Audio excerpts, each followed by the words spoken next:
우리는 바쁜 일상을 살아갑니다. 하루가 어떻게 지나갔는지 알지도 못한 채 눈이 깜빡한 순간 하루가 끝나는 것처럼 느껴집니다. 그러기에 이 감사의 삶을 종종 잊어버리곤 합니다. 그러나 하나님께서 우리에게 주신 생명, 구원, 매일의 은혜를 기억한다면 우리는 마땅히 하나님께 찬양과 감사로 나아가야 할 존재입니다. 오늘 본문은 시편 92편입니다. 성경을 보면 이 표제에 안식일의 시라고 나와 있습니다.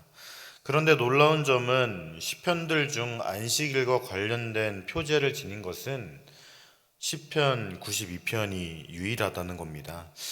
아마도 이 시는 안식일 예배 때 불려졌을 가능성이 높은 것 같습니다. 그렇다면 우리는 이 시편을 통해 하나님께 드리는 찬양과 감사가 왜 복된 인생의 표현인지, 그리고 어떠한 삶이 하나님 앞에 복 있는 인생인지를 나누고자 합니다. 먼저 1절에서 3절은 지존자여 시편금과 비파와 수금으로 여호와께 감사하며 주의 이름을 찬양하고 아침마다 주의 인자하심을 알리며 밤마다 주의 성실하심을 베품이 좋으니이다, 이렇게 말합니다. 기자는 여호와는 다른 신들과 전혀 다르다는 그러한 사실을 강조함으로써 이 시편을 시작하고 있습니다.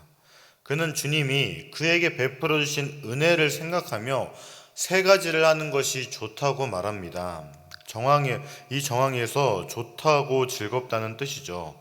그렇다면 저자는 무슨 일이 즐겁고 기쁜 것입니까? 첫째, 그는 하나님께 감사하기를 원합니다.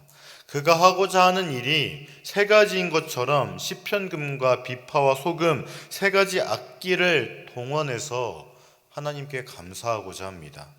이 악기들은 성전에서 레위 사람들로 구성된 찬양대가 하나님께 찬양하며 사용하던 것들이었습니다. 기자는 자신이 이 노래를 성전에서 부르고 있음을 암시합니다. 하나님의 은혜를 경험한 사람으로서 주님께 감사하는 것은 참으로 기쁘고 즐거운 일입니다. 그리고 둘째로 그는 주님의 이름을 찬양하고자 합니다. 하나님이 베푸신 큰 은혜를 기념하고자 하는 이 기자는 주님의 이름을 찬양할 것입니다. 이름은 아주 상징적인 요소입니다. 그의 인격과 존재를 모두 상정하기에 주님의 이름을 찬양한다는 것은 주님의 모든 것에 경의를 표하며 기뻐하는 일입니다. 하나님이 하신 일과 하나님의 이름은 떼려야 뗄 수 없는 관계입니다.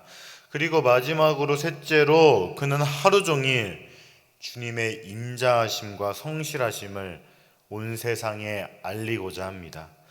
기자는 아침이면 주의 인자하심을 묵상하며 사람들에게 알리고 밤이 되면 주의 성실하심을 기념하며 사람들에게 알리기를 즐거워합니다. 인자하심은 하나님이 자기 백성에게 대하시는 자세를 말하며 성실하심은 이 자세의 지속성을 의미합니다.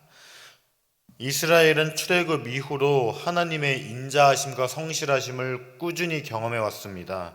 하나님은 자신의 백성에게 큰 은혜를 베풀며 지내오셨습니다. 기자는 이러한 하나님을 생각하면 할수록 하나님이 하신 일의 놀라움을 감탄하는 겁니다. 그러므로 그는 이러한 일을 행하신 하나님은 참으로 생각이 깊으신 분이라며 찬양하고 있습니다. 그가 경험한 하나님의 놀라우신 일이 무엇인지는 우리는 정확하게는 알 수가 없습니다. 그러나 아마도 그는 하나님이 하시는 모든 일이 놀랍다며 이렇게 표현하고 있는 것입니다. 그러나 6절에서 7절은 어리석은 자도 알지 못하며 무지한 자도 이를 깨닫지 못하나이다. 악인들은 풀같이 자라고 악을 행하는 자들은 다 흥왕할지라도 영원히 멸망하리이다, 이렇게 말하고 있습니다. 세상 모든 사람이 하나님이 행하신 놀라운 일을 보고 깨닫고 감탄하는 것은 아니었습니다. 어떠한 사람들은 주님이 하시는 일에 대하여 전혀 알지도 못하고 깨닫지도 못합니다. 그들은 전능자께서 모든 악을 멸하실 것을 의식하지 못한다는 뜻입니다. 기자는 이러한 사람을 어리석은 자, 무지한 자라고 표현합니다. 오직 지혜와 분별력 있는 사람들만이 주님이 하시는 일을 깨달을 수 있는 겁니다. 하나님을 알고 모르고가 지혜로운 사람과 어리석은 사람의 차이가 되는 것입니다. 그러므로 우리는 주님이 하시는 일을 보고 깨달을 수 있도록 항상 기도해야 할 것입니다. 또한 하나님이 자기 백성에게 기쁘게 하고 그들을 만족시키기 위해 하신 일들 중에는 번성하는 이 악인들을 멸망시키는 일 또한 포함하고 있습니다. 근동의 여름 햇볕은 얼마나 강한지 아침에 싹튼 식물을 낮에 말리고 태우기도 합니다. 본문에서 악인들이 망하기 전에 비교되는 이미지는 한동안에 왕성하게 자라는 식물입니다. 그들이 풀같이 왕성하게 자라고 흥왕할지라도 순식간에 영원히 멸망할 것입니다. 악인들은 당장은 성공하고 번성하는 듯 보이고 때로는 하나님의 심판과 개입이 더디거나 없는 것 같지만 하나님은 반드시 그들을 영원히 멸망시킵니다. 또한 8절은 여호와여 주는 영원토록 지존하시나이다 이렇게 말합니다. 이러한 악인들이 멸망하도록 하는 분은 여호와이시며 그 여호와는 영원하시고 지존하신 분입니다. 영원토록 지존하다는 것은 영원히 높임을 받으신다는 겁니다. 하나님이 자기 백성을 위해 하시는 일은 주님이 얼마나 높고 위대하신가를 잘 보여주고 있습니다. 그리고 악인들의 멸망은 순식간이지만 지금 기자는 여호와여 주는 영원토록 지존하시나이다.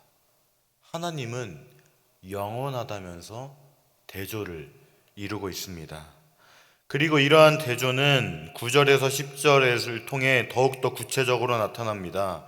9절에서 10절은 여호와여 주의 원수들은 패망하리이다. 정녕 주의 원수들은 패망하리니 죄악을 행하는 자들은 다 흩어지리이다. 그러나 주께서 내 뿔을 들소의 뿔같이 높이셨으며 내게 신선한 기름을 부으셨나이다.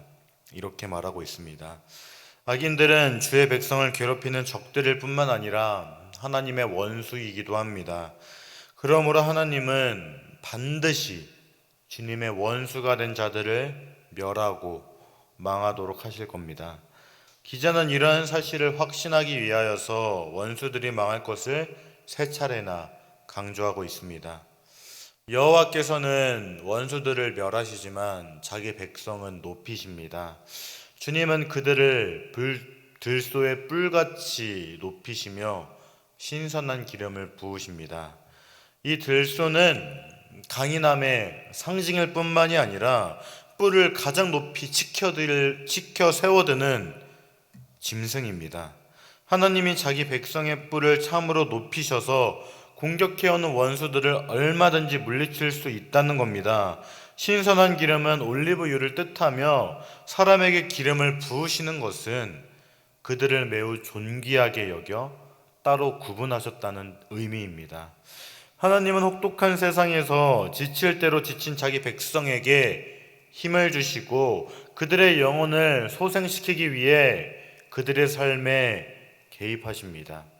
자기 백성을 존귀하게 하신 하나님은 그들이 보는 앞에서 백성들의 원수들을 멸하실 겁니다.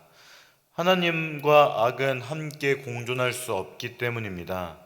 백성들은 그들의 원수들이 하나님께 벌을 받는 것을 직접 볼 것이며 그들이 벌을 받아 괴로워하는 소리를 직접 듣게 될 겁니다. 때로는 우리가 악이 성행하는 것을 보곤 합니다. 그러나 우리에게 최종적으로 들리게 될 소리는 악이 심판을 받게 되는 소리입니다. 우리는 악들이 번성할수록 그들의 심판의 날도 가까이 오고 있다는 사실을 깨달아야 할 겁니다. 그날이 되면 주님은 백성들이 보는 앞에서 그들의 원수들을 멸하며 그들을 위로하고자 할 겁니다. 그날이 되면 주의 백성들과 그들을 괴롭히는 악인들은 대조되는 운명을 맞이하게 될 겁니다.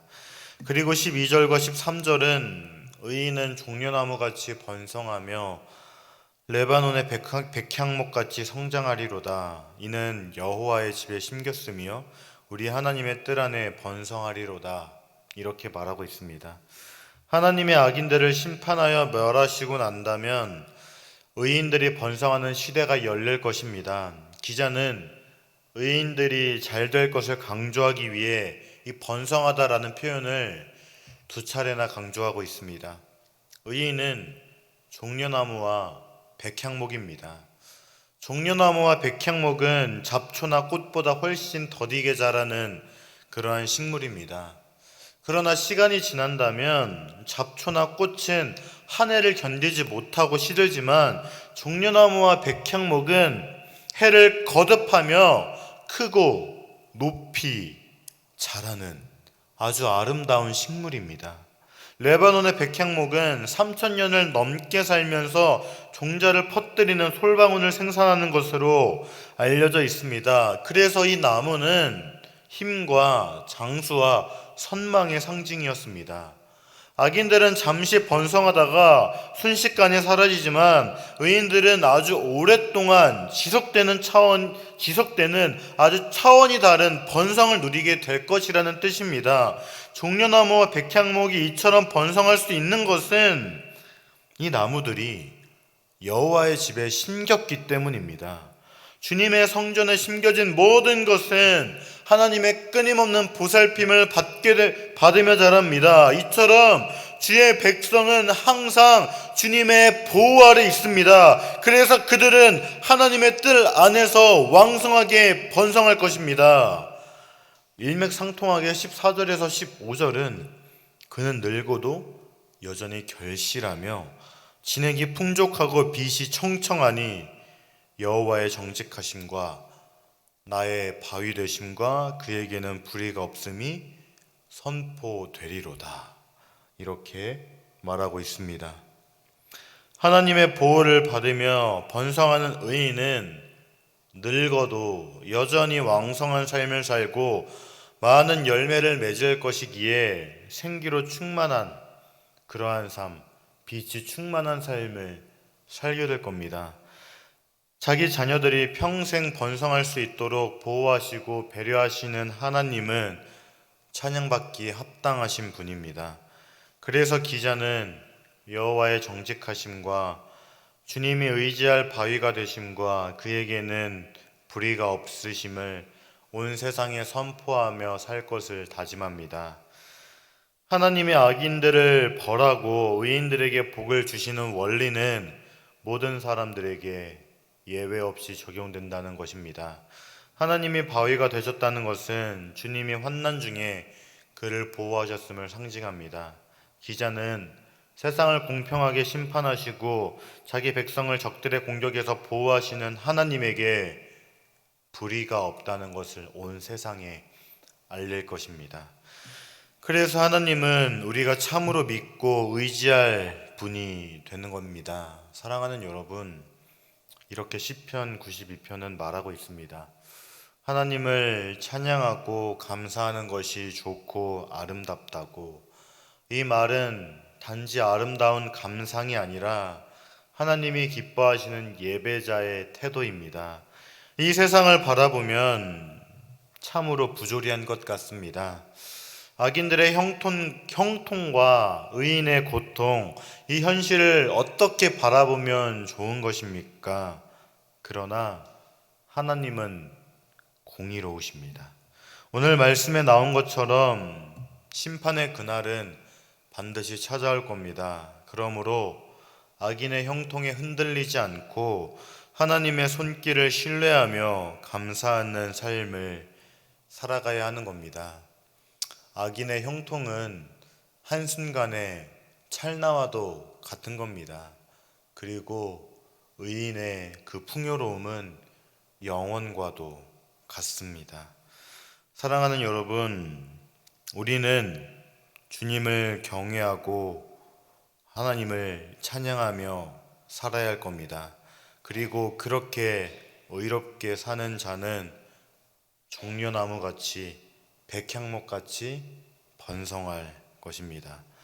늙어도 결실하며 진액이 풍족하고 빛이 청청한 인생, 이것이 주님의 뜰 안에 심긴 식물, 즉 주 안에서 자라나는 우리들이 누리는 축복입니다. 사랑하는 여러분, 오늘 말씀을 기억하며 살아가시기 바랍니다. 그래서 종려나무같이 백향목같이 하나님의 축복을 온전히 누리며 살아가는 여러분들이 되기를 주님의 이름으로 간절히 소망합니다. 이 시간 말씀을 기억하며 기도하겠습니다. 첫째, 주의 인자하심과 성실하심을 날마다 기억하게 하소서. 둘째, 악인의 형통과 의인의 고통에 흔들리지 않고 찰나와 같은 악인의 삶과 영원한 의인의 삶을 기억하게 하소서.